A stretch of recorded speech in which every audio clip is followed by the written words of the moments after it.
Good day and welcome to another edition of The Other Side. As you know, the other side of the story is where we seek to bring information to the people of Dominica and the wider Caribbean on issues that are of importance to you. Today we're fortunate to have a special guest. His name is Vikram Dendi, and he is a general manager on the research side at Microsoft. He's based in Seattle, him and his wife, and they are visiting Dominica, and we're fortunate to have him spend some time with us during his vacation, just to pick his brains, sort of to see, there's just so much in terms of internet technology and technology, and how could we leverage some of this to the benefit of Dominica? How could we apply some of this to the advancement of Dominica? And I'm here with my co-host, as no stranger, Kenny Green. We're both entrepreneurs and we're very interested in the development of Dominica. And so, Vikram, let's start. Welcome to Dominica. It's been wonderful to be here. Thank you for having me here. You're originally from India, but you're an American. You're based in Seattle. That's correct? That's right. Yeah, I grew up in India, went to college, university in America, worked there, and then I'm actually on sabbatical right now from Microsoft, so spending some time in the Caribbean. So the wind that took you in our direction, how did that happen? You ended up in St. Martin, and now you're in Dominica, you're in sabbatical. Tell us. Yeah, I know a lot of people are talking about revenge travel, but it wasn't as much revenge as to say when Omicron arrived, we had been at home for more than 2 years, and we have a young one, and we wanted to do something where she would have a chance to actually go to school, spend some time with other kids, etc. And so we were on the lookout to see, hey, is there any place where we could go while we are still stuck at home? And we had friends who lived in St. Martin, and they said, you should consider St. Martin, come and spend some time there. And that worked out. So we came to St. Martin. She went to school there. And I took my sabbatical. How long is your sabbatical? It's a couple of months. Okay. Yeah, so it's a privilege to actually have that opportunity. To be and your wife is also a manager at Microsoft, but she's working remotely, right? Is that correct? Yeah, she's a scientist. She's a data scientist, and she manages a very interesting. I think she has a PhD in something I can't even pronounce. What is it? Yeah, she has a PhD in astronomy, astrophysics, but that's not what she does right now. She applies a lot of those techniques to actually help with healthcare. So that is quite interesting. So what brings you to Dominica? We're going to go into the technical stuff and the fun stuff, but what brings you to, how come you're in Dominica? Yeah, school ended for a little one, and we thought it would be nice to actually explore a little bit more of the Caribbean. And when I discovered Dominica, which again, I'm sure you get this a lot from people who don't know very much. Whenever I say something like, oh, we're thinking of going to Dominica to some friend, they're like, oh, Dominican Republic? And I got intrigued and started learning a little bit more about Dominica, and I realized that it would be a big miss to not come. Come to the region and not come to Dominica. Yes. Wow. So, and what's your impression so far? I mean, you've been checking out the island, you stayed in the south, and now you're in the north. What do you think of Dominica? We love it. I have to say, it's hard to play favorites in such a beautiful part of the world. We've been to BVI, we've been to Anguilla, other places. But I have to say, Dominica somehow speaks much more dearly to me. And we were just, this morning, we went to see whales, which was amazing. We saw a bunch of dolphins. So, like when you look at it from a 5-year-old's perspective, That's How your old my daughter is. daughter's, okay. I can only imagine how what kind of an impression it makes on her as we go back to actually dreary Seattle right now. Seattle is having one of its strangest springs. It's been very cold in Seattle. When do you go back, by the way? In a couple more weeks. Oh wow, okay. Yeah. So we have loved it here. We sort of feel like, oh, I wish we could stay here a little bit longer. Well, Dominica isn't going Anywhere, yes. Isn't departing from where we are located. Yes. So you can come back. Yeah. And now that you kind of know us, you'll be coming back home when you come back. For so sure. we look forward to you continuing to, and to telling your friends also, because I know you've got a good team, a big team in Microsoft, and you guys are well connected. So that IT tech world, I think some of them may enjoy coming out in nature and leaving all their gadgets at home, and just diving into taking a sabbatical, as you say. If it's right. Yeah. We have BPO over here, but I'm sure the island would welcome to have a hub of tech professionals who want to have a home away from home. That's right. Yeah, no, I think certainly COVID has proven that a lot of young people now want to go and work from different parts of the world, and that it's possible. And it's also dramatically accelerated technology that helps make that possible.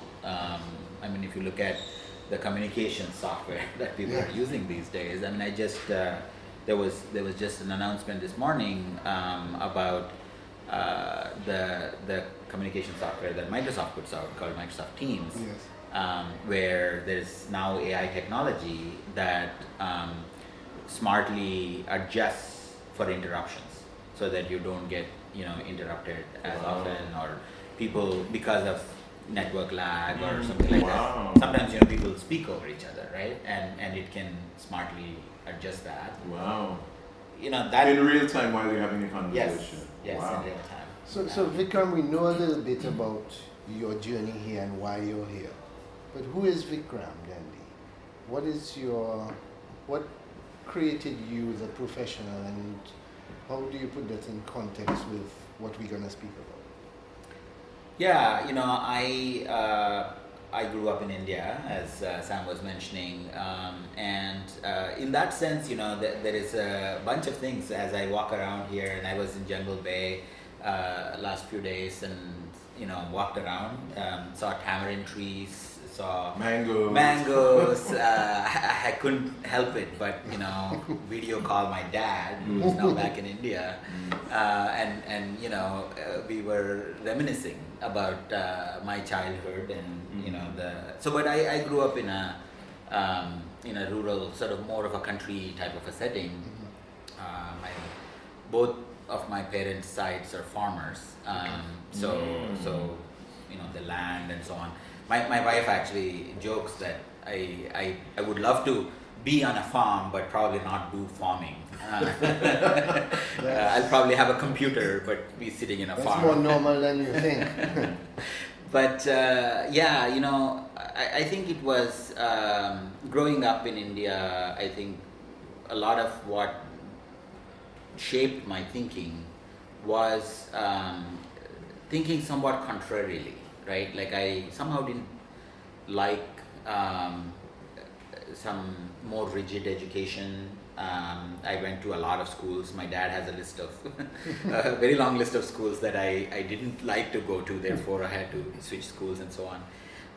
But eventually I found my way to coming to the US, and then... Where'd you go to school in the US? It's a technical university down in California called Caltech, California Institute of Technology. Oh my God, yeah, that's just a technical university in California. It is actually surprisingly small. Really? Yeah, it only has around 900 undergraduates. Really? Yeah. Wow. So. But it has such a big reputation. That's MIT, Caltech. That's Yeah. in some ways Caltech is viewed. Well, IIT in India is viewed as the pinnacle, I think. Yes, is that correct? IITs, yes, that's right. Yeah. And you've got the MIT, but the Caltech, even in the US in circles, is viewed and ranked above MIT. I don't want to get into the controversy of the Caltech versus MIT. It is well reputed.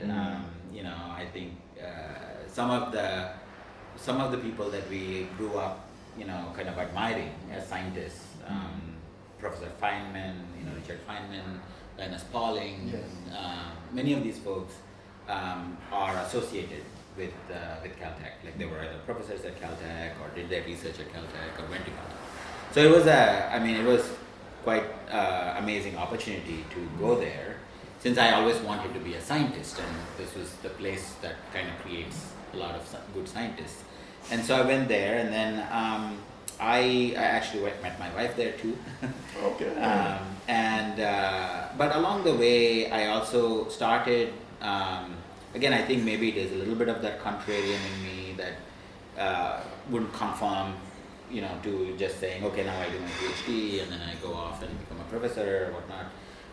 That got me to think about application of technology, application of science. Like how does this turn into, you know, scale impact for people and for the world? You know, what bridges need to be built in order to go from a lab to somebody using or benefiting from this tech.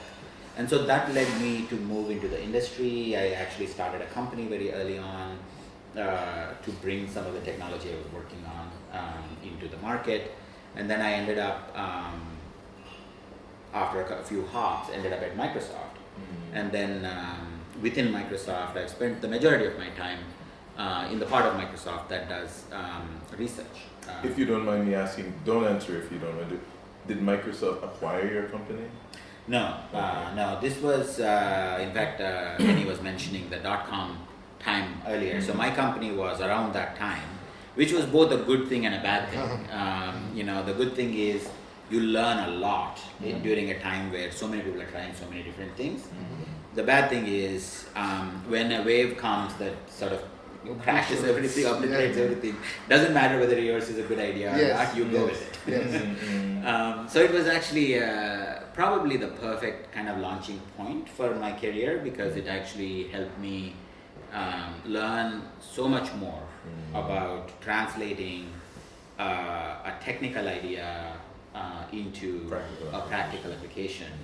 And that's kind of held me true through my career even at Microsoft.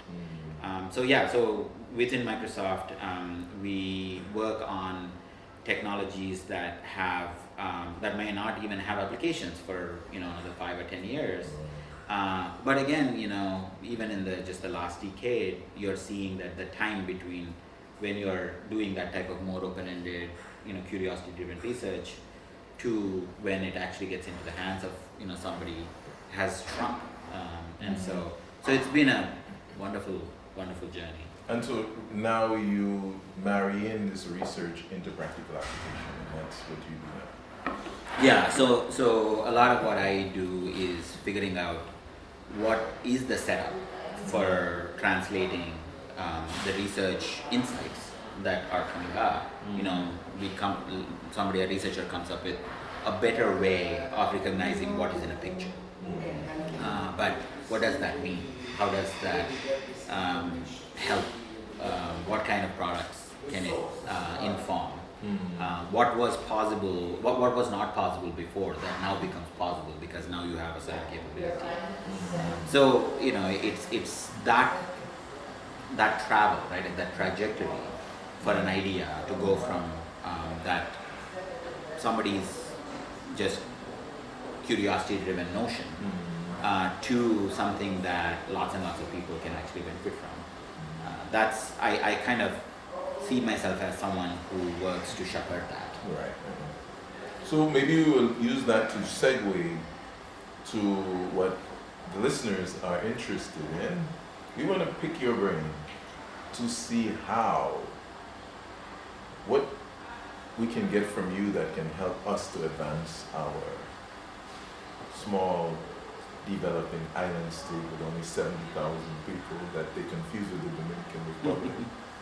What can we, so you've been here and you're an entrepreneur also in your own right, and you're this IT expert. You've looked around. What do you think of Dominica? And just from your fresh eyes, enlighten us. Enlighten Kenny and myself and the audience. Just pure speaking from your heart, what do you see? Yeah,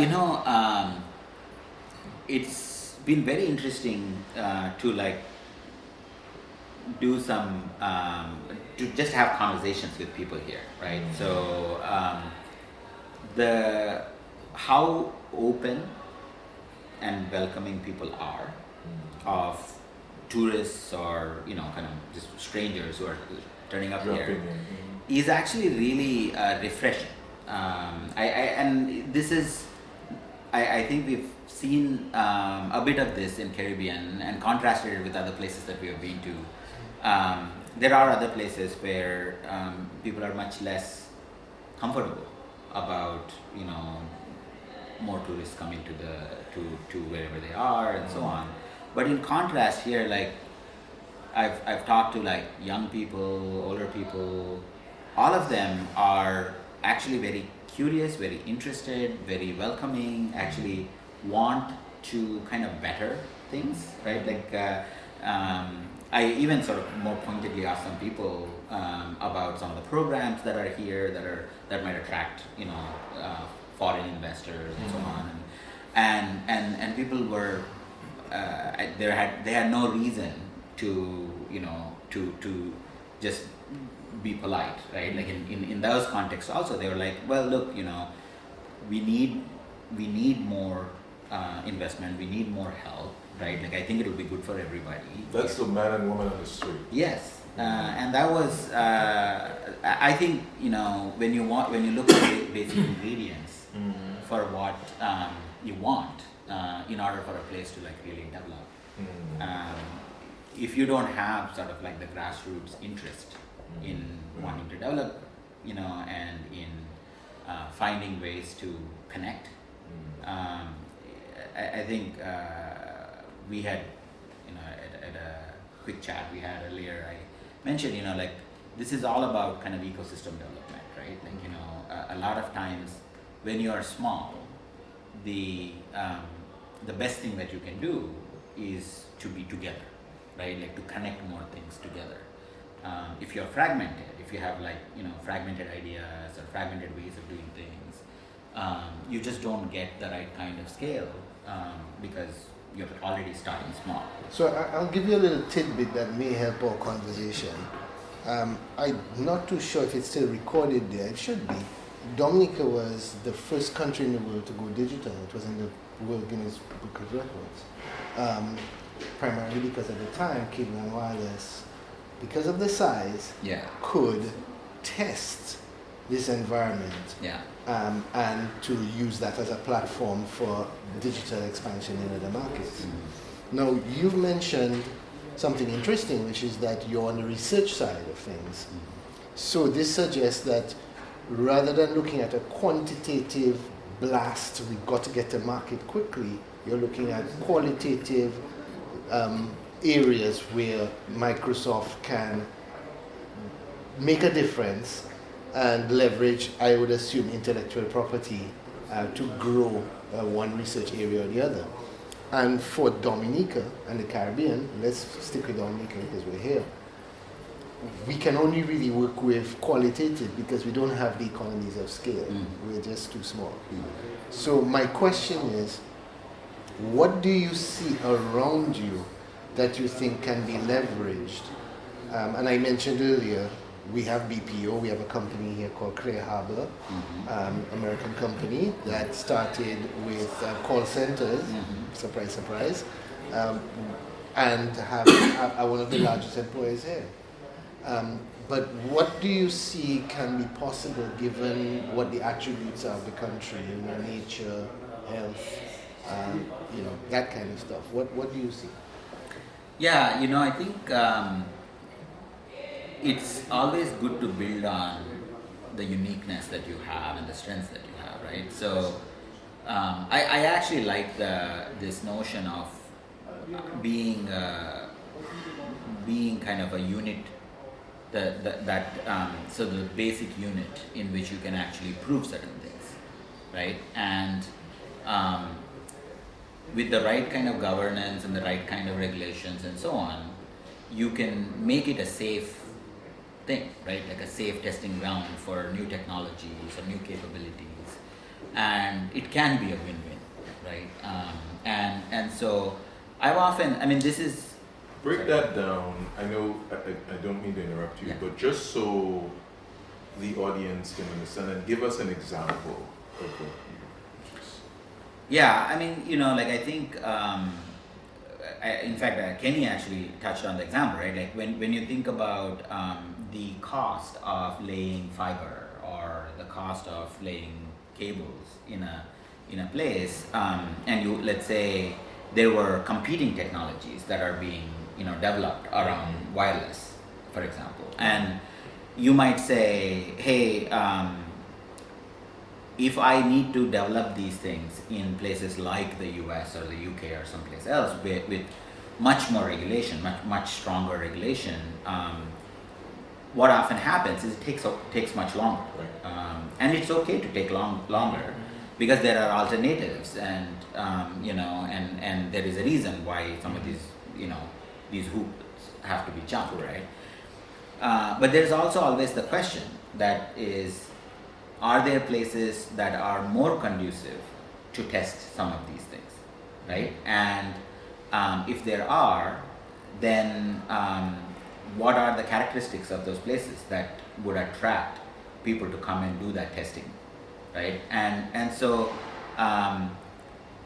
whether it is optical networking or it is mesh networking or 5G technologies, deployment of 5G technologies. I mean, think about the 5G thing, right? Like, there was a big controversy around the time that, you know, 5G technology was going to be Tell turned us on, about it.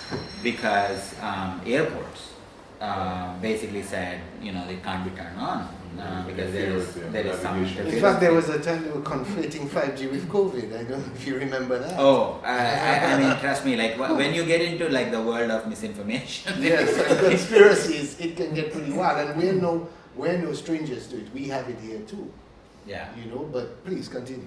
Yeah, so I think the key question then becomes like, you know, like what is the fact that we have 2 airports here, you know, relatively small ones and with not a lot of air traffic, does that give us the opportunity to robustly understand what, you know, 5G interference looks Be a like? testing ground for Yeah. the technology. Yeah, development. and you could say like maybe I can learn from that, and because you're thinking of it as a testing ground, you would put much more oversight on it.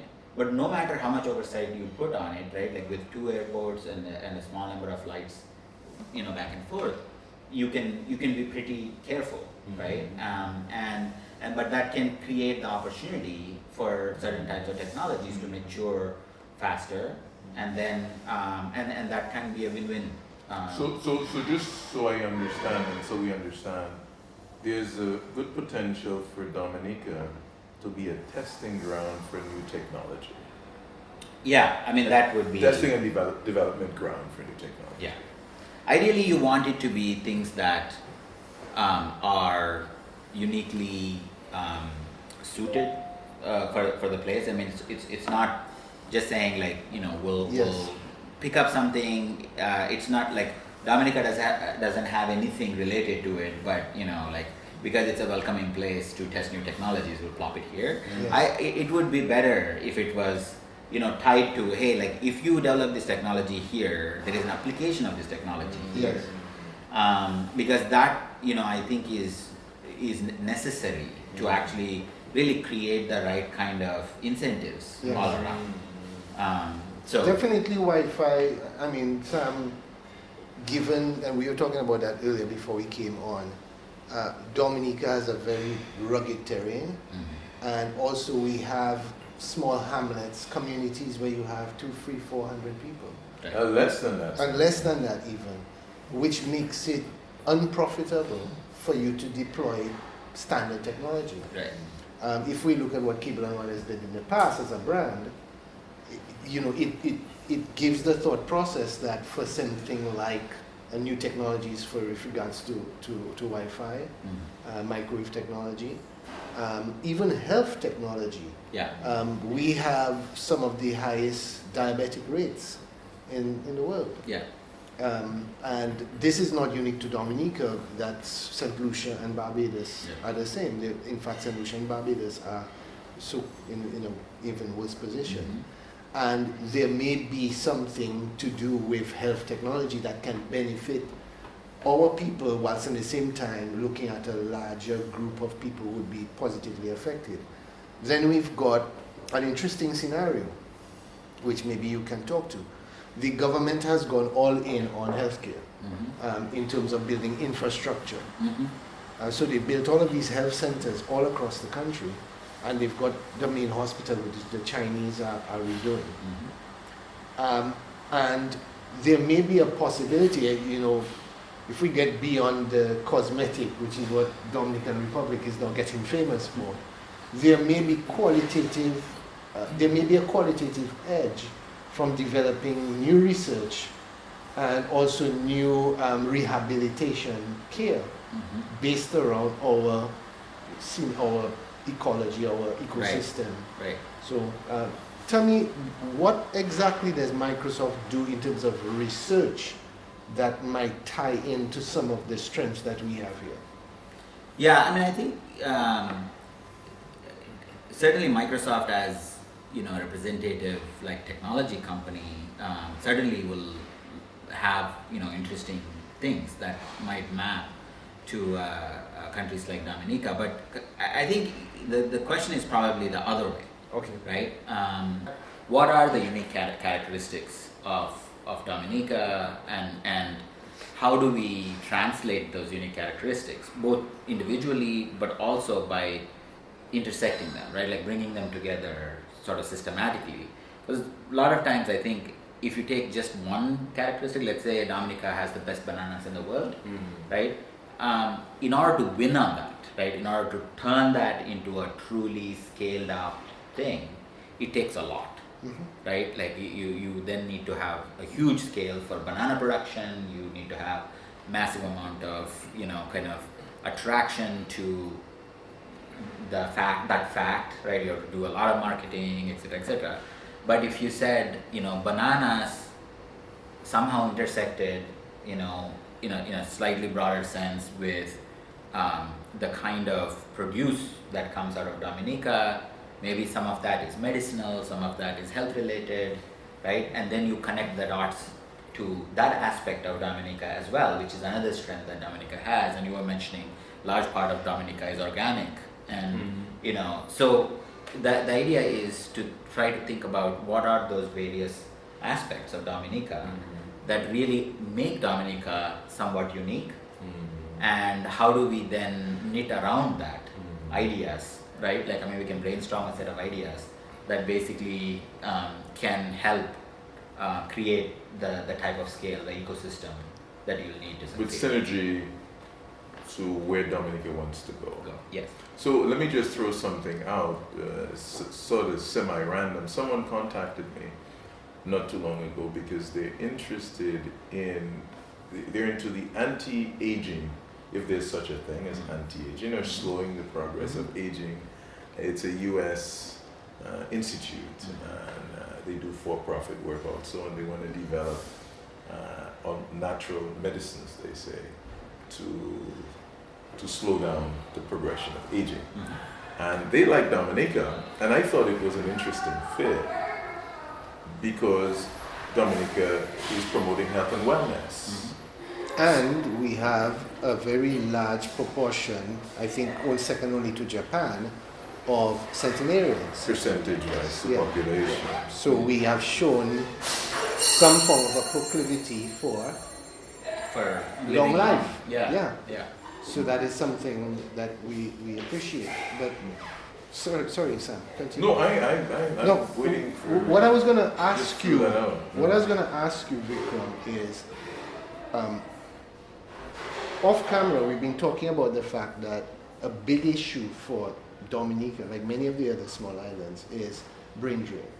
Yeah. So it's part of a natural cycle that people leave the island. Same way that you've left India, a lot of your friends would have left India. Some of them do return. Yes. It's the same issue here. But if they haven't got either ready-made opportunities or developed sectors, they won't return. Yeah. So my question is, do you see any platforms to allow, for example, like what has happened with the BPO industry or what happened in the past with the university, the American university that used to be here, that left? Do you see any avenues for creating inward pulls for technology research or technology development here? Yeah, this is one of the most important characteristics of developing countries that I think a lot of people don't realize. There is like all of this growth and potential ahead, right? So if you are somebody who, as you said, for opportunities, for education and so on, have to go somewhere else, what you're looking for is whether there is enough opportunity for you to come back, right? Like, is there, what can I do if I go back, right? Like, most of what I think about when I do that, right? Like, I invest, or my parents invest, or somebody invests in me to go somewhere else. I'm kind of doing a bit of an ROI calculation, right? Like most people, that's what they're doing. But the thing that is interesting is if you can hit that growth curve of an economy, there's nothing better, right? Like, because an economy that is on the rise, right? Like an economy that needs to develop, opens up so many doors, so many opportunities, so many growth paths. And it's more about whether, I'm sort of talking like a Dominican right now, so bear with me, right? More like whether, the country can set the stage and create that confidence in people to be able to come back and become part of that growth, right? You want to give people some confidence that, hey, like, if you want to come back and grow things here, they are very welcome, right? Like, we are creating the environment for that. We need that. I mean, clearly, right? Like, people are very motivated here, and so I actually think that being from places that are developing, right? Like, and being in that kind of sweet spot of having gone and learned certain skills, maybe work for a little while and learn more skills in that context. And now being able to look back and say, hey, like, I could actually apply all of this in many different ways in helping this economy grow, right? Helping this country move forward. I think that's actually super powerful. I think creating those conditions to make it, attractive for that reverse brain drain to happen is the trick. So let me ask you, sorry, we can get back to that. Shouldn't we be, because we're both interested in the youth and the development of the youth, we're all interested on this island. I mean, that's not just rhetorically, but we've put resources and committed to helping to support and inspire youth. Shouldn't we be encouraging young people to go into areas where 5 years, 10 years down the road, we can project that there would be an enabling environment in Dominica for them to thrive and to achieve their potential? Is this? No, it's not an unreasonable question, but I want to kind of segue at the same time. First of all, there's that part, which is the path that people need to take in the education system. And I have all kinds of issues with our education system, because I assume, like the Caribbean, India is, you've got people competing at the most basic level to create a volume gauge of intelligence, and I just don't think that works anymore. I think intelligence has to be gauged as a qualitative exercise and also has to have some value Yeah. to practical application in the environment that it's supposed to be used. And you also want it to be something that people can translate their passions into. Correct. But I have a separate observation, which is that you've heard me say this before, I strongly believe, and you can look at all of the research for it, that countries become great, so to speak, by absorbing immigrants. And not just absorbing immigrants, but absorbing progressive, forward-thinking, and also hardworking immigrants. No country has developed without that formula. So the UK, for example, when the British Empire covered the whole world, so to speak, as they said, the sun never set on the British Empire, everyone flocked there. Yeah. And when I say everyone, it was also the best and the brightest. Karl Marx, C.L.R. James from the Caribbean. Much of the intellectuals spent their time and gave their resources to the United Kingdom. Now it has diverted to the United States and Canada to a lesser extent. With China, it's a different phenomenon. What the Chinese have done is used overseas education to build their resources who then return. So there's a high level of return, and even where there is no return, the Chinese intellectuals are forming the bulwark of the intellectual growth in the United States, for example. I personally believe that if someone like you can convince more resources to be able to say, let us make Dominica our home, that the irony of it all is that it will convince more of our own diaspora to return, because their confidence is often linked to how other people see the country and not necessarily in themselves. I don't know if that's a phenomenon. It's a very interesting insight, and it sort of connects back to the question you were asking, right? Mm-hmm. Like about how do we convince, how do we get people to go into areas that will be helpful to Dominica. Mm-hmm. I have a question for you guys. I mean, you know the cultural mindset here the best. How skeptical are people here? Like, like you said, I think you gave me one answer here, which is to say, look, people will be skeptical until they see some evidence. If the evidence is, folks from other parts of the world, bright people from other parts of the world are believing in the future of Dominica, then, it's good enough for us. It's good, right? So let's expand on that a little bit more, right? Like, up to what extent, right? Like, if a kid here who, maybe jumped on one of these whale watching boats as a kid, with some uncle who runs the boat, gets interested in marine biology, right? To what extent do the parents and the family system, right, like, be willing to encourage that kid to go down that path, knowing, without having some guarantee or some sense that there would be a career and a future here for somebody who does that? First of all, we do have examples of this happening, specifically in whale watching, but in other areas. Right. But to me, it's more the exception than the rule. Mm-hmm. Because we're so small, and Dominica probably per capita have one of the highest rates of outward migration in the world, and it has had for the past century. Right. So 2 out of every 3 Dominicans or more born here have migrated out.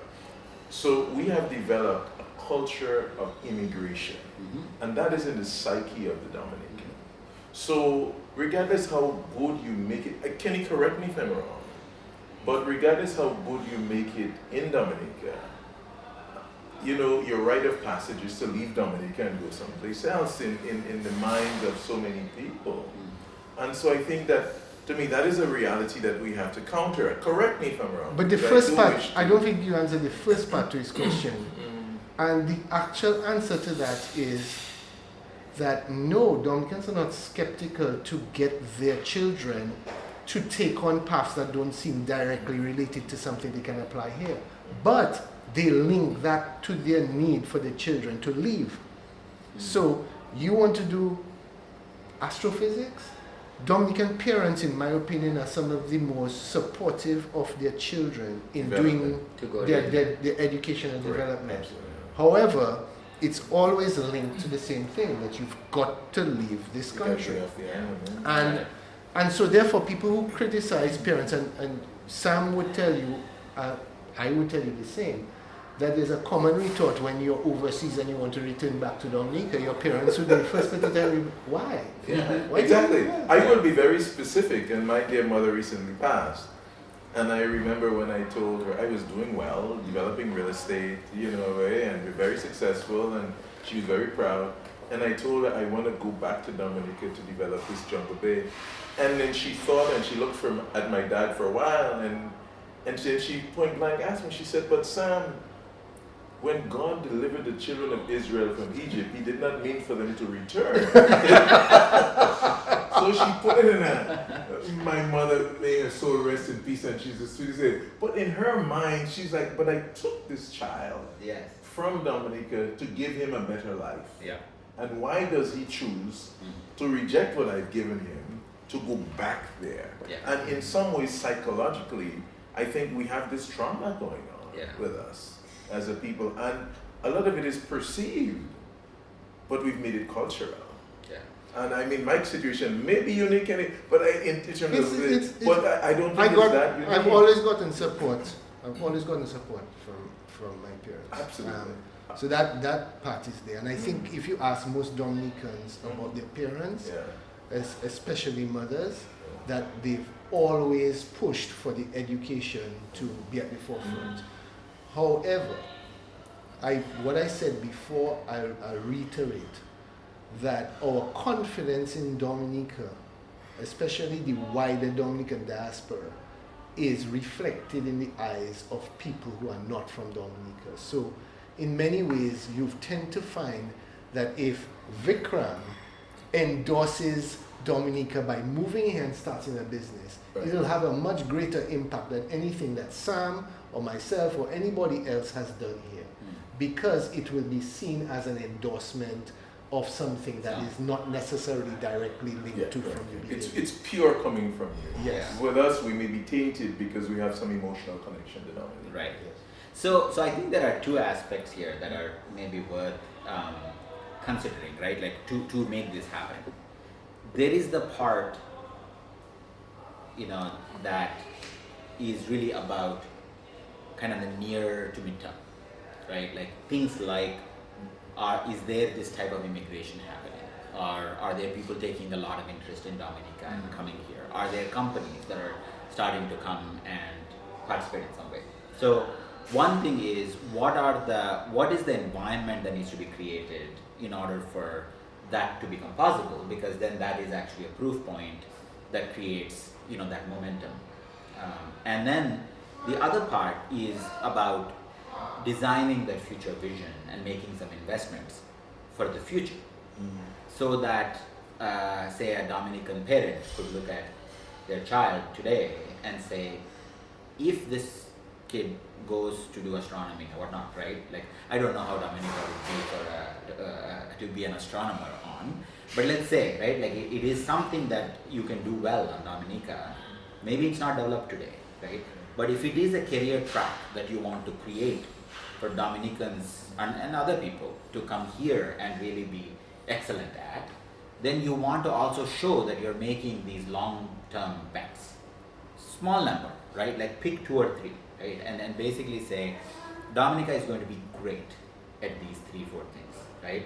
And to that end, right, like we are going to bet on the development of those 3 or 4 things in the context of Dominica. So there is a 10-year plan. Right? So that's a wonderful thing, and a vision plan. And this is where I can bring in the local parts, the local deficiencies. We've never had bipartisan support for any single plan or single element to say, over the last 40 years of our independence, we disagree with each other on everything politically, but on this, we are going to create a plan that is going to be not tampered with by any successive government. And that's one of the biggest deficiencies that we've had. And if you want to put it that way, it is probably the biggest limiting factor. However, we have shown that we are template for certain success. And as I mentioned again, I mentioned about the digital technology, and we do have fiber to the home everywhere, pretty much, where it's commercially viable. I mean, I've had people who've come here and were doubtful about the internet plugged in, and they're on the slower connection and they're getting 100 megabits per second. So those are things that people need and want. However, it would be great if we look back again to the whole idea of the private sector, because you mentioned about the enabling environment. And to be brutally honest, I mean, the government in this country is always fighting fires. The issues are much more related to staying afloat many times. I mean, you're looking at the tropical storms, you're looking at, even when the 2008 financial crisis hit, I mean, the subprime mortgage, and I refer to that often. You had a situation where the affected companies in the United States were bailed out, and countries in the Caribbean who were catching hell from the economic fallout, their citizens were complaining, what are you doing for us? You're not helping us, you're not doing anything. We had nothing to do with it. The countries, each of these individual countries have nothing to do with it. So, coming back to my main point is, it has to be private sector driven. And ideally, it would be private sector driven from external, and I know Sam, you may disagree with me, primarily because the private sector in all of these islands, this is not a uniquely Dominican thing, are about bricks and mortar, turning over the same model over and over again. They're not going to break it to go innovative and try something new. Risk averse. Yeah. And that's that. I mean, we had to give a positive spin. We recently had a university open, Dr. Ferrara's St. Joseph's University. That's a good sign. That type of stuff. And that's a local doctor who's doing this. But it has to be private sector driven. That's my opinion. Yeah, I mean, and it seems pragmatic. I think. Again, I'm trying not to speak as like a representative of a private sector or anything, right? Like, I'm just being an individual here, and it's been a great brainstorm. These things, like, you could do it just from that angle, right? Like, you could say, hey, like, let's develop it sort of grassroots. Let's do it by setting examples and then showing that this is progressing, and then that creates the right kind of positivity and pressure on the government, the stalwarts of the community, etc., etc. So that's certainly a way to go, and a reasonable way to go. But I mean, I'm someone who always kind of wonders and pushes if you couldn't do better, right? And in addition to that, right, like a lot of times you will attract more interest from private sector if there is an environment of continuity or stability, right? You'll attract more interest if the government and others are embracing of innovation, right? And that no matter who is in charge, right? Like, at least on those terms, right? Like, is consistent, right? Like, to say, hey, like, we care about developing this aspect and this aspect and this aspect of Dominica, right? But then there's capacity even in the decision makers and their ability to visualize and to pick things that, according to our scale, are winnable. Yes, that's right. Because they would look at things outside, and something that would work for India won't work for Dominica. Or some people like to talk about Singapore. Yeah. Singapore have 100 times the number of people in Dominica. That's right. It's also an island, and maybe the size is the same, but you can't compare it. Singapore also has China within close proximity. Yeah. And that is a huge factor. So it is very difficult. But so there is a healthy skepticism also, because we've we've had to deal with a lot of people with a lot of ideas that have passed through that may have been half-baked and have not been successful. Yeah. So there is all of these factors have created a level of skepticism. Show me and I will believe it. Yeah. Other than that, I don't want to hear your ideas. Oh, that sounds really good. Yeah. But at the end of the day, I mean, I faced the same thing when I came in with the Jungle Bay to develop this, you know, this concept of ecotourism. Right now, it's pretty standard, but I couldn't get financing anywhere. There's nothing in the practical sense where you could say the enabling environment. I had to kind of create it and show. After this now, anyone going in a lending institution in the Caribbean could use Jungle Bay as a template of the model and show it to the funding but you've got to kind of, so I kind of think, Kenny, that I'm not opposed to the ideas and the start coming from persons from the outside. I welcome that because I think, again, that is an additional validation that it's pure looking at opportunities and Dominica being the best place for that. But I kind of think that we kind of need some replicable models to start in a direction.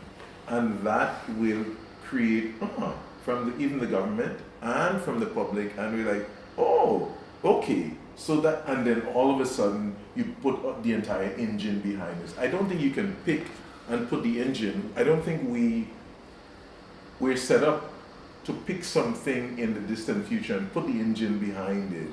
We're too busy putting out fires. We're too distracted to do that. I mean, so it's extraordinary to me that the government made an announcement this week, and the Chinese are building a tissue culture lab. We've never had one. It's 2022. We're one of these countries in the world which is uniquely not just tropical, but we're very ecologically untouched. Yeah. And yet in 2022, it's the first time, and it's great that it's happening. So this suggests that, again, we've not yet come around to discovering who we are. You know, what do we really want to do? And I hear people talking all the time, you know, they say, okay, we should be putting more money into agriculture, etc. But it's very difficult now with the trade cycles to be able to think of Dominica as an export country consistently. In fact, my viewpoint, which you've heard before, is that we should concentrate on food security for ourselves. At least to start. You know, if you can't stave off your supermarkets importing a large amount of commodities, how can you talk about exporting as a viable business? It's just too difficult. You've got to conquer what you've got to have a near market dominance.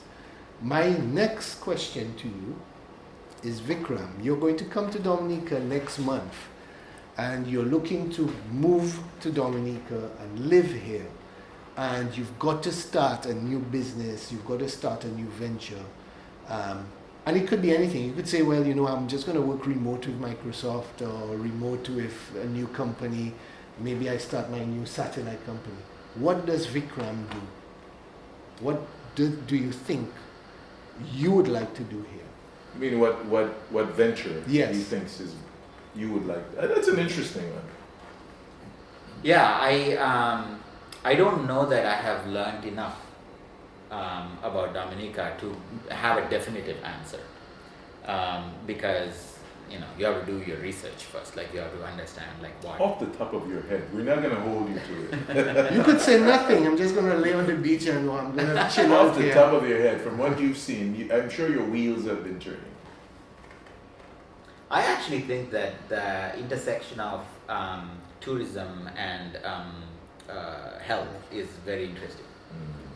I mean, given the way things are set up here right now, and the relative maturity of the tourism side, right? Like there are actually really, I mean, you know, we are here in the in Portsmouth side, like I've now seen on the south side. There is and what's interesting is also that it is actually sort of authentically Dominican. It's not like somebody has plucked a resort from some other place and plucked it here. I mean, particularly like in Jungle Bay, that's the vibe, right? Like truly feels very local, Yes, right? And yes. yet it is still very comfortable. Yes. And the other thing that really stood out for me is every person who is working, right, doesn't come across as I really don't want to do this job, but I have to do it, right? Like it's more like they actually like what they are doing and they are very friendly to you and will actually go out of the way to help you.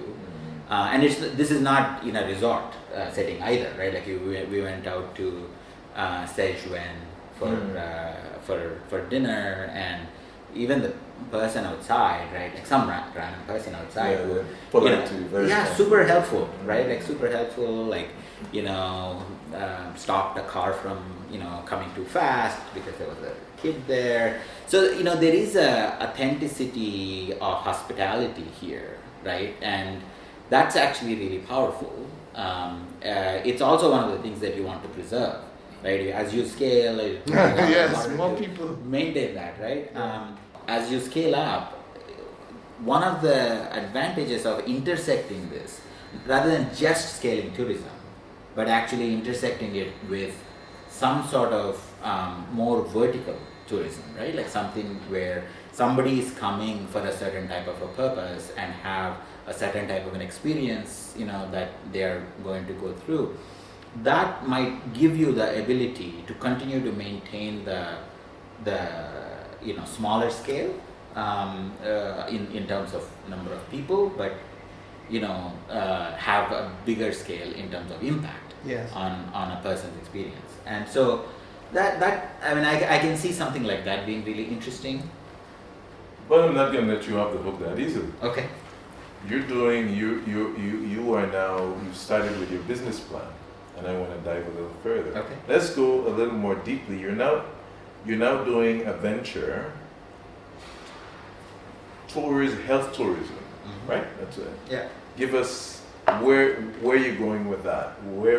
Give us a glimpse of this business model, because there's some bright young person out there. Maybe they're in New York. Yeah. Maybe they're in London. Yeah. Maybe they're in Newtown and Dominica or in Grand Bay that's listening, and ping, the light bulbs are going off. This super bright guy from Microsoft, a senior manager there, and he's looking at Dominica and he's seeing this opportunity for health tourism.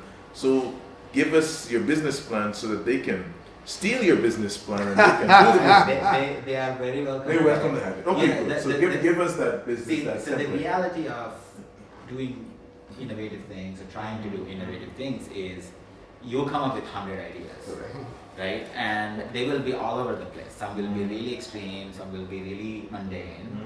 And you then, over time, as you kind of eliminate a number of them or refine a number of them and so on, you might end up with one or two, right? Like that might actually have legs.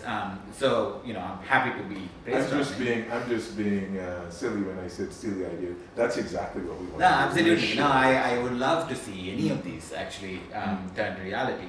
And see, one of the interesting things about this intersectionality is that there are interesting arbitrage opportunities because of how much things cost where, right? Yeah. And so, part of this is about, like, there is some pattern matching you can do, right? Like you can look at some of these health retreats or detox retreats or yoga retreats that people do. People go to Mexico from the US, spend like 2 weeks there, have a really nice vacation plus recharging and so on and come back.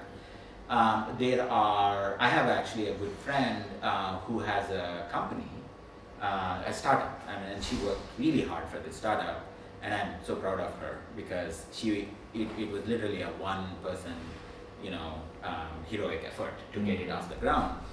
She's a designer by training, but the startup that she started is called Vacation with an Artist, VAWAA, right? And what she did in that one is basically around the world, she has now a set of curated artists, artisans, that have some skill, right? Like they are very skilled at something, maybe they're world renowned. Yeah, anything, right? Like pottery, painting, cooking, all sorts of stuff, Japanese calligraphy and so on. And what this company does is basically makes available experiences with those artists. Like it's you travel there, you live with them in many cases. You basically apprentice with them, essentially, a short apprentice, right? 1 or 2 weeks, maybe 3 weeks in some cases. And it's been fascinating to watch how it has evolved over like COVID. And so they register with that platform? Yes, so they establish, this platform establishes relationships with these artists. Yeah. And so it's a very well designed and curated experience that you have, and it is actually very representative of some of the generational shifts happening in the economy, right? Like so many people, and even during COVID you've seen this, right? Like so many of the younger employees and younger generation of people who are now in the workforce were one of the first people to say, you know what, I don't have to be like in San Francisco or in Seattle, right? I'm gonna go off, right? Like and work from somewhere else, right? Yes. And they have done that, right? And so similarly, many of those folks, their concept of a vacation or relaxation, right, has also been changing, right? Like I know enough people who say, that is my vacation. I actually get more recharged in going and spending that 2 weeks, painting or cooking and learning this, right? Like really, because a lot of jobs are also becoming really like mentally intensive jobs, right? And where you're like hyper specializing in something that is applied to, I don't know, advertisements or gaming or something, right? And you do that like day in and day out for like an entire year. Sometimes like what you need is to do something completely different, and feel like you're developing a little bit of expertise or and so forth, and it actually sort of relaxes. That's interesting. Well, For Dominica, vacationing with a ganja farmer. No, that's pretty cool. We've got here at least one person who I know runs cooking classes when the cruise ships come. Correct. We have a few of them. Daria. I did a cooking class with that. Exactly. Also, Alex Boyd Knight does got that. a few of them. We also have artists who do you can go and do painting. And then we also have, and he speaks to exactly what I think about, a world famous sculptor here, an Englishman by the name of Roger Burnett, but he's now as much Dominican as anyone, and he is a world renowned sculptor, and he's also a very good resource for technical engineering work. So he spouses apprenticeships. So it would be also another useful platform. So for the listeners, can you repeat the name of that platform just in case people It's called Vacation with an Artist. VAWAA. VAWAA. If you search for Google that. If they search for or Bing that. they can use any search engine and then type in VAWAA. Yes. That should come up. Okay, that's great. So there's a live and direct example of something that can have value. I'm going to pick, because I can see another idea in his brain. I'm going to pick his brain again. Give us another, because this is really interesting. And for a young person out there, this is really innovative. I mean, I must say this is amazing, a concept that you said she can create this from her garage pretty much. Yes. With technology. Yeah, she can have a platform a global platform that she can have just like a booking.com or. So do you want me to give you an idea? Yes. By the way, I won't be surprised if this company, I mean, she's such a creative force that she might not actually want to sell it, but I would not be surprised if this company would be getting offers left and right from the Airbnbs and of the world, because it's the kind of thing that I think more and more people want now. Yes, I mean I know someone who's touted this in the past after a trip to Cuba, where in Cuba a lot of, because of the sanctions etc., a lot of the eating out is to go to a person's home. Correct, yes, I've experienced. But there is a variation on a theme that could work possibly for Airbnb, a kind of what you call a live with a local, where instead of doing an Airbnb where your apartment is a separate unit, whatever, you actually move into the family unit with the family and you live with them. And you register people in different countries who register on that platform. So you go to Chile, you go to Peru, you go to Argentina, you come to Dominica, you go to Barbados, and you live with a local. Yeah. You become part of their family. So this actually has become something that it actually happens in, Sure. like in the South Indian state of Kerala. Yes. These are called homestays, Yes. right? Like Homestays. so my parents actually went on a homestay, and like in this beautiful kind of coffee plantation or tea plantation. Yes. And like you said, right, like really basically became kind of part of this family, and I think this is kind of the new age of entrepreneurial ideas that are coming. This idea of a homestay is something that I remember Bernard Wilshire. Now he's a lawyer trained in the UK, who is an environmentalist, and he came back to Dominica, and his vision was for a national trail that goes all the way from the south to the north. It's 14 segments. Right. So now we do have the Waitikubuli National Trail, but it's not utilized much.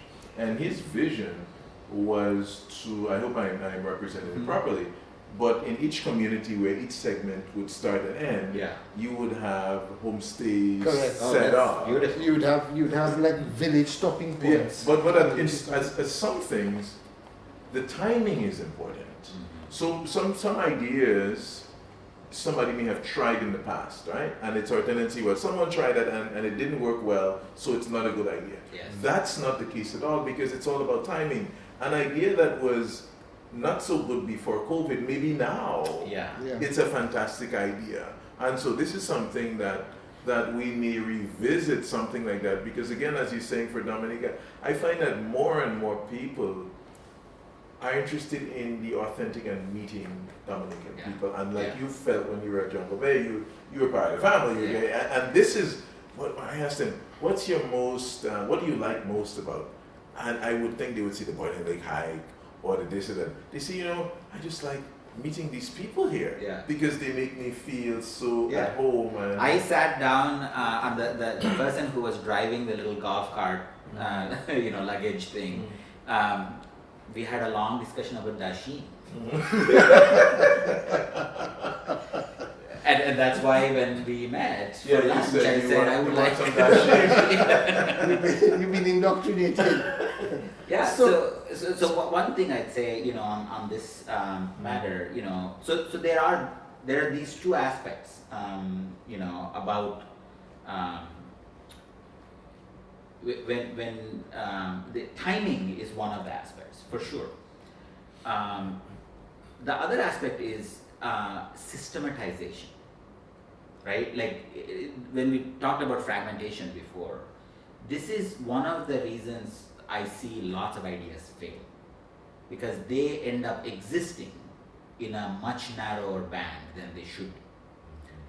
In order to create the right kind of pull for this idea, right? Like there's this beautiful trail, there are these waypoints along the trail, you get to stay at different people's houses. You could implement this in many different ways. You could implement it in a very fragmented way, where you could say, hey, like people who want to be homestay people, go and advertise yourself in some manner, right? And then, somebody will write an article about this, and then, people have to find their way to a particular homestay person, and like, there is no reviews of this person, so I have no idea whether it's secure or not, right? Like, you can have it happen sort of organically that way, which is, it could still happen, it's just a little bit more challenging. Yes. Or you could actually systematize it a little bit more and say, there will be a curated experience for you that, in order to at least create the first, 100 journeys, right? Like, and really like sort of give some attention to those 100 journeys and have those folks then.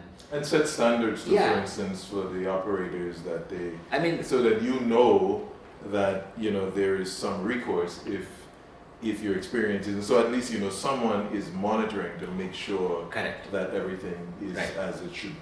And by the way, this also ends up making the difference between whether these are, low cost, journeys or very premium journeys, right? Like, because that's another element of it, right? Like whether if you're very nicely curating all of these things, you could probably attract people who are willing to pay a lot more. If you look at so going back to like the pattern matching thing, right? Like what you want to do is not pattern match to some other country or some other example and then say here are all the difference between them and us and therefore it won't work here, right? You want to selectively pattern match, right? Like you want to selectively pattern match and then say how do I tailor this to me? Will it work? And how do I tailor this to me? So that's why like some patterns are interesting when they come up, like, but you don't say I will wholesale take that pattern and apply here. Yeah. You'll say let me see which of these things are actually interesting for me and then build the rest myself. So like in New Zealand, there is this trail, which is amazing. Like it's like on our bucket list. We want to do it at some point when our daughter is a little older, right? And they have this notion that you go from like one end to another end. Along the way, there are these camps, basically campsites, right? Like little cabins with some facilities, right? It's not as nice as having like homestay or whatnot, but many people do this every year, and no one has anything bad to say about it. Everybody loves it, right? So the idea here is, like design the right thing for Dominica, right? Like I like that idea. It's actually really interesting, right? Like to have that type of a model, and know that now, as you said, right? Like now as discovery becomes easier for people, you put a little bit behind it to actually make it easier to discover. And along the same lines, another wild idea would be, I think about sort of diaspora or people who have, like I think about retirement communities, right? Like there are a lot of people in the US right now that are like baby boomers and folks who have enough affordability, like they are heading off to like the Floridas and the Arizonas and places like that. I don't know if it will work out for them to head out to as far as Dominica, but there might be other audiences, right? Like that have similar characteristics that would love to be in a place like this, for at least part of the year. I think there are two factors that all these retirement communities, I mean, they call them snowbirds, for example. One is access, which we are improving on. Healthcare. And the other is healthcare. Yes, and community. Yes. Right, like that third piece is really important, right? Is critical, yes. Because a lot of people are willing to put up with, subpar things as long as they have friends nearby. Yes, they have community. Right? So the idea of like having that community, having the right kind of support, help. So what about bringing, say, a Microsoft Village here? You have a tech community, which is also at the same time a familial community, kind of like how a replication of the military bases elsewhere, but instead of the military, you're bringing technology, you're bringing people who can work from here, they bring their families, they live here, and they can rotate out, I've got an ideal place for that kind of setup in Sufre, close to Sufre in Dominica itself. But just kidding now. So I have actually looked at, because we lived in St. Martin, Yes. and we are kind of a reasonable prototype for a family that might consider working remotely. Right. There are some characteristics that we need to think about, right? Good. Schooling, Mm-hmm. right? So I think that is actually one of the biggest factors for a lot of families. And I spent a lot of time with the principal of the school that our daughter went to in St. Martin, and the only reason I think that school exists there is because there's a medical university next to it. Yes. We had one at Ross University, had a prep school also. Yeah, so I think this is one of the factors, and again, this is a broader commentary, but some of these things also need innovation, right? Yes. Like the school, the way the school setup is today at least requires physical location, physical proximity to a school, like the remote schooling thing really didn't work very well during COVID, right? So young children especially. Yeah, and so I suspect that there is also some scope for innovation around how schooling actually happens in the future, Yes. right? So maybe Sam, like what you guys need to like think about is developing medical campus, hospitality, like a tourism, a hotel or a residence area, and a school system, the school setup, right? Like together, right? Because that, those are when you look at what the factors are, what the criteria are people are looking for, right? Like these are the types of things that come together. If you think about like senior retired people, maybe the school thing is not that important, but the medical thing becomes, But I think there's a senior and then there's a super senior.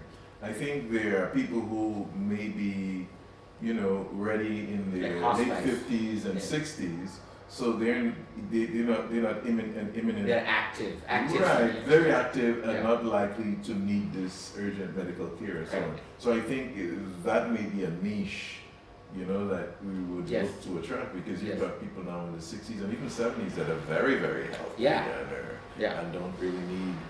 And if Yeah, they do, I mean, they in can fact- jump on American airline or jump on a Yes. flight and get back. And Yeah. so I think that may help mitigate That's that. true. I think what they need is actually, good companionship, good activities, Right. staying healthy, I think all those things. we've encountered. I mean, I've encountered a gentleman, a doctor, who loves Dominica and is looking to become a snowbird here. Mhm. And he isn't daunted by the fact that there is no immediate community to be in, because he sees the island as one big community, Right. because it's so small. Right. So his viewpoint is what you were speaking about earlier. How do people react to me Yes. as I'll be blunt about it, as a white person, as a Somebody who is American different, who is yes. different. Yeah. And he loves how people have treated him, because that hasn't been within the context of him giving them money or something. He's just gone there and they've been open with him. They'll talk anything, sports, politics, Yes. because Dominicans are authentic. You Yeah. get what they Yeah. think. I know who you speak of. Yes, yeah. And he wants to come back for the Creole Festival. Yes, he wants to yes, love yeah. the Creole language, and so really, and you find more and more people like that. So I think we need, hearing our conversation, and we can start to kind of wind down a little, generally speaking. But there are lots of opportunities in some ways, especially I would think in those areas that we can identify. And it's good that you on your own, we sort of an alignment with that, because I got into this thing 30 years ago. Mhm. And here it is, and I can tell you it's a winner. This wellness tourism, health tourism, even agritourism, and different community tourism things, that's where the future is. Yes. And it's so integrated with other things that we talk about creating a local demand for agriculture and meeting our demand in terms of food security. There's another way to build a supply chain in agriculture and to have synergy between different activities is, for instance, the farm tours, the farming, the linkages to the sales, to the resorts, and so on. So you're now not just building tourism, but you're building a health system. An you're building ecosystem, An yeah. ecosystem. Yeah. So I think that this is really, and hearing it from you, Vikram, a senior manager at Microsoft, like Kenny said, we like to be outsiders. But it really does help to validate, and in my sense, listening is just helping to crystallize. Yeah. And I would think that the Dominicans that are out there, and the Caribbean people, it's not just Dominica, because we get listeners from other parts of the Caribbean. And this is something that I think is sweet to the ears. And innovation does not have a nationality. Mm. If you consider that when Robert Ross, the former, who's now deceased, the man who started Ross University, which then got acquired by DeVry and Adtalem, who were the ones who left here. When he first came here, from all accounts, people thought he was crazy. He started in a old unused hotel, 7 people, and eventually he expanded to the point where people were arguing about the fact that he'd left. You know, see how ironic life is? Yeah. And so the wonderful thing about Dominica, and this is where people like you come in very useful, and your friends, is that it does not take many. We don't need 20 Vikrams. 2 or 3 will do. Yeah. Because the ventures that you would do can become so immersive, so intertwined with the island, that the effect you will have will far surpass your initial intent. Yeah. I can tell you Absolutely. that. I can attest for that, Ken. Absolutely. Yeah, you know, I think that it is worthwhile, you know, to not think of this as a binary engagement, right? Like either you move here and do X, right?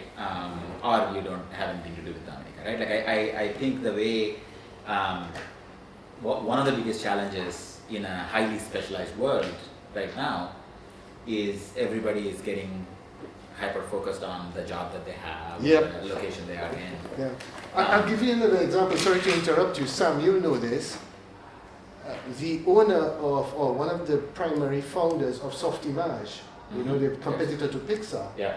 is the owner of a hotel here called Colibri Ridge.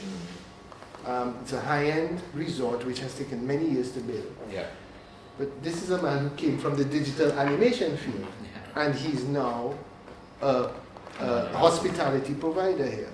And he has a fantastic product, totally off the grid, unique, and You very should visit high, it. very, very spectacular. And again, this gives, you know, is another example. And he loves Dominica. Yeah. So you don't have to be from Dominica, born. You don't have to have even the heritage coming from Dominica, but Dominica in the heart, you know. And this is I think the way the world is going, Yeah. where if you find a place and it is your place, then that's where you belong. Yeah. And where there are many Dominicans who have left the country, they don't hate the country, they love the country, and they have good. But where they are, they've made a life, and they can still contribute in some ways. Yeah. So you don't have to have that conflict between, well, you know, because your heritage is X or Y. As Caribbean It's people called being too, a global citizen. yeah, global citizen. As Caribbean people too, naturally, because you know most of us are African heritage or European with the transatlantic slave trade, or we have a lot of Indian heritage people in the Caribbean and Guyana and Trinidad, and I meet lots and lots, and Chinese. So we've always been an international Yeah. Melting pot. Yeah. pot here. Yeah. And so for us, I think it's a natural where, you know, people can just feel comfortable regardless where they say they don't care where you come from, you Yeah. know. And if you fit in. And there are generations of immigrant families who have become extremely successful here in Dominica, to the point where their origin is no longer even a question. Right. So, again, it comes back down to the same thing. I think we need a few good people here, and those people will encourage others to take the step, because it can be very daunting to leave metropolitan United States. Everyone talks about how people might be having a hard time over there, but there are systems that are in place to deal with many things that in some cases you don't have here. Yeah. But what we do have is we have the template for living a quality life. Absolutely. Well, we'll start to wind down. Mr. Vikram Dendi, you've been an absolute, it's been an absolute pleasure to just sit with you on our podcast, The Other Side of the Story, and to hear from you firsthand. You're a senior manager at Microsoft, but a lot more than that, because you were generous with your whole life story and your passion for Dominica. I know you have a bucket list of many places to go, but hopefully you have a return bucket list, and Dominica will be on that return bucket list. Kenny, you know, this is really fantastic to have such great finds. I think we have many interesting topics that we're going to be discussing over the next few weeks. We have the issue of women and children in Dominica. We have a particular situation now that we're very sensitive to, and I think we're going to be addressing that soon, the empowerment of women and children, and our laws and the approach. I think this is important for the development, Yes. because you can't develop a country and leave the women behind, because that's generally in our setting, that's the people that are primarily responsible for the children. Yes. You know, and that's the best way And- to nurture and develop children, and so we have to focus on women and children development. You were going to say And the something. recent situation with the young child that's missing Yeah. has produced something heartening for me, which is that it matters. And it doesn't just matter. And I have a friend who often, jokes about our death announcements on the radio. And it's another scenario where it matters because someone passes, people want to know. In the Western world now, it's barely a column in the newspaper, barely a text message. Yeah, sometimes we battle with each other for partisan things. Sometimes it doesn't even make sense. But it's so refreshing. It's really a sad situation when you have a crisis. But then in another way, it really shows you, hey, gee, we can really come together. But I go beyond that, Sam. I don't even think it's about coming together per se. I actually think that at the base of all of this is that people matter. We argue with each other, but it's because people matter, because you're close to someone that you are angry that Sam has Jungle Bay, or that someone is saying something that may be against your political interest, because it matters. People are close to each other. And with this young child, hopefully she'll be found, and hopefully she can be mentally and physically rehabilitated when she's found. But at the end of the day, what it's proven is that people matter to all Dominicans. And we young men also, we have an interesting program with a young lawyer farmer that we're going to be talking about, because the young men are vital and are very important contributors, and we also want to support them and to help inspire and nurture them also, and so we're going to... And we also have a U.S. Congress person. Yes. I like to say person because we don't want to reveal the gender. Yeah. And that person is going to be very important in setting the scene for how we link not just the Caribbean with each other, but people in the diaspora, in the United States, with people in the Caribbean, basically linking their political and social lives together. And music too, and the arts. We have, we did a program with some of our local artists, and it was, people found it very interesting. And we'll follow that up with something at a different perspective from a French rapper that we're going to be talking to. And he's on island now, and he came here to do a rap video that worked out so well that he's back now with the support of the government of France, that he's put a whole program together, and he's going to be working with a lot of the artists, helping to support them, and so we've got a lot of positive things. Of course, that the glass is always half empty, and we can sit and complain about that, but there's a lot of positive things I think that we can put our energies towards and really make a change. And I think that's what it is.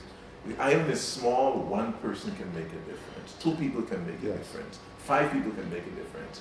And I'm very optimistic, Kenny. We talk to a number of clients, and we work cross with some clients, and some of the clients we've seen that are interested in investing in Dominica, it's not overnight, but it shouldn't be overnight, because if it's overnight, then it won't be sustainable. It'll just, as easy come, easy go. But I think we're talking to a lot of people that are doing a lot of interesting things, and we'll be able to reflect on that and see the transformation over time. And this is positive, and we need people to get on board. And folks, Dominica is a land of opportunity.